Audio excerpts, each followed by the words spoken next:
Social media is where it's at, I would have to say. Whether you are a high school student athlete, college program, or a business that sells sports products, athletic gear, etc., etc., etc.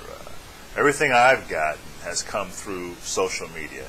Large following on Facebook, large following on Twitter.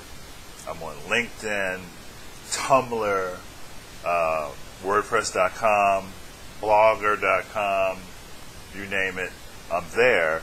YouTube, that kind of thing. So that's where everything is at. And businesses and student athletes need to be involved with social media because that's where everybody's at. As simple as that.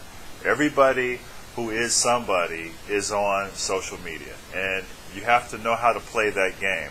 So it's not about just sending out a couple of updates a day, I think. I think it's really about sending out hundreds of updates because somebody may see all of your updates in the morning, but that morning crowd is gone. Then you have an afternoon group, a mid-afternoon group, an evening group, a late evening group.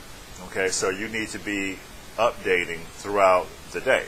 Whether you're an athlete who's updating about their athletic status, the 30 points they had in the game, or the 4 touchdowns they scored.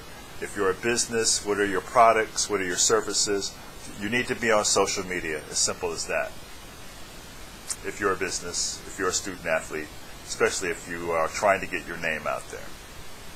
Al Woods, Woods Recruiting. Click the link below to go to my blog, subscribe, get my ebook, free ebook on recruiting strategies. Thanks for listening.